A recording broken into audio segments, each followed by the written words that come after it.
Abasiraamu bakungadde makage yali Supreme Mufuti wa Uganda Sheik Zubair Kayongo okwetaba mu dduwa y'omugenzi n'okujjukira nga bwe giweze emyaka 7 okuva Allah lwe yamujula mu bulamu bw'ensi eno. Edduwa eno yeetabiddwako ne Jajja obusiraamu mu ggwanga Omulangira Dr. Kasimu Nakibinge Kakungulu era asinzidde wano n'atendereza emirimu egyakolebwa yali Supreme Mufuti Sheik Zubair Kayongo eri obusiraamu bwa Uganda. Sheik yali musajja mwetoowaze eyawanga buli muntu ekitiibwa. Teyagezaako kwegulumiza era ndowooza kyekyo lwaki Allah yamusitula nnyo. Twebaza nnyo Allah olw'obusobozi n'obulungi bwe yamuwa ebbanga lye yamutwazika ku dduniya kuno. Omulangira asinzidde wano n'asaba abantu bulijjo okugoberera okulabula kwonna okubaweebwa abantu ab'enjawulo n'ategeeza nti mukadde kano embuga y'obusiraamu mu ggwanga ekibuli eri mu kwejjusa olw'okusembeza abantu abamu abagyefuulira kyokka ng'omugenzi Zubair Kayongo yali yabalabula dda ku nneeyisa y'abantu abo. Naye yagambanga nti oyo bw'ayogera muwuliriza buwuliriza nunga Sheik ekyo nga kigambo kinene.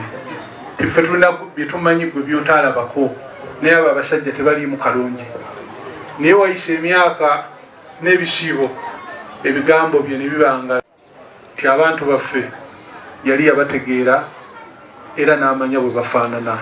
Omulangira Nakibinge bino abyogedde abisimbuliza ku bantu abasisinkanye omukulembeze w'eggwanga Yoweri Kaguta Museveni okuli Sheik Kamulegeya, Sheik Muhammadu Kibaate, Sheik Slimani Kasule Ndirangwa ssaako n'abalala nga n'abamu batuuse n'okutegeeza nga bwe bakiikiridde obukulembeze bw'ekibuli ekitali kituufu. Ye Supreme Mufuti aliko kati Sheik Muhammad Galabuzi asabye abantu okukomya omulugube olw'essente ezituuse n'abamu okubamalamu ensa.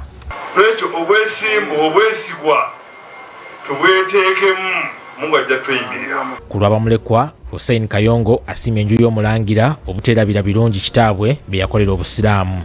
N'olwekyo tukkirize taata waffe nga bwe bamutenzeeko ebitendo eby'obwesimbu naffe abamudidde mu bigere tugezeho okutambula nga tuli beesimbu. Kinajjukirwa nti omugenzi Sheik Zubair Kayongo yafanga ennaku z'omwezi 17 omwezi ogwokuna omwaka 2015 nga kati giweze emyaka 7 bwe kyali Supreme Mufuti ono ava mu bulamu bw'ensi eno.